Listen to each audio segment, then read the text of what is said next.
HarperCollins presents The House of Footsteps by Mathew West. Read by Joshua Manning. For Monica. Chapter 1. It all seemed to happen very quickly, after I decided I should try to find a job. First of all, the job found me, and then hot upon its heels came my first assignment, and then, well, everything else. I remember it distinctly. The thick, crisp office paper with the company letterhead, and the brief summons below calling me to Thistlecrook House. That name. Something about it struck me as unusual, right from the off. Perhaps it was its somewhat Scottish character, and my appointed task would, in fact, send me travelling south of the border. I must have read the stiff paper at least 3 times over to assure myself that I had parsed it right. Thistlecrook House.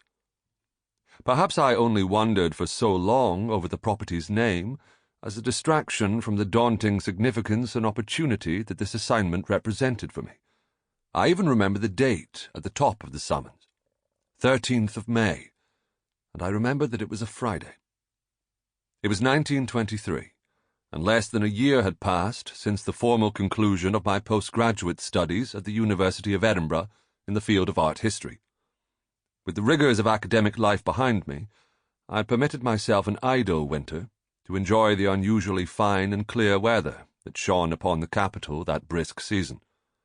My time had been engaged with coffees and long lunches, bracing walks up and down the Royal Park under the shadow of Arthur's Seat in the fresh afternoon air, and whiling away evenings lounging in the cosy warmth of friends' living rooms, smoking, drinking, and engaging in earnest discussion with my peers, not so much setting the world to rights as astutely and mercilessly tearing the major questions of the day to ribbons through what we were quite convinced was incisive discourse.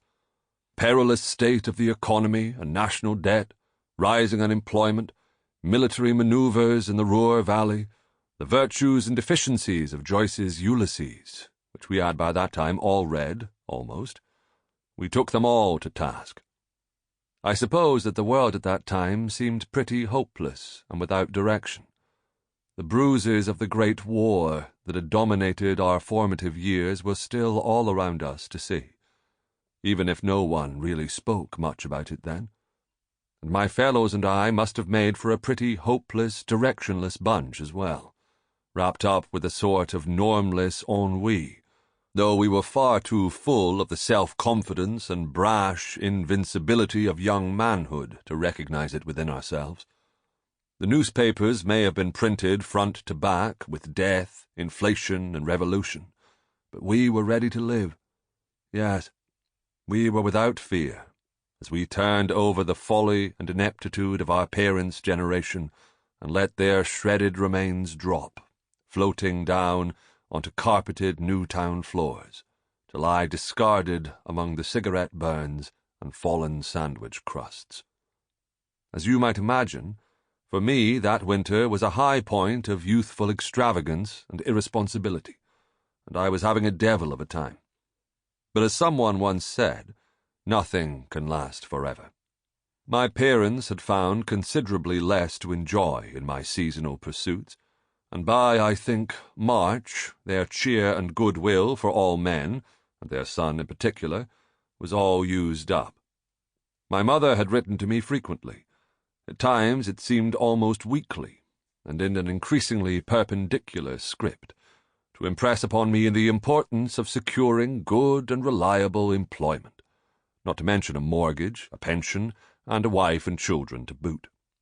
She seemed to be determinedly under the impression that I might still change career path to become a lawyer, that being a profession that I had once expressed a mild curiosity about when still at boarding school. The considerable time and effort I had put into studying and achieving my actual qualification did not appear to have diminished her hopes at all. My father, as a general principle, preferred not to involve himself directly in parental matters concerning his sole child and heir, and instead opted to funnel all communication to me via his wife, my mother. Sample complete. Ready to continue?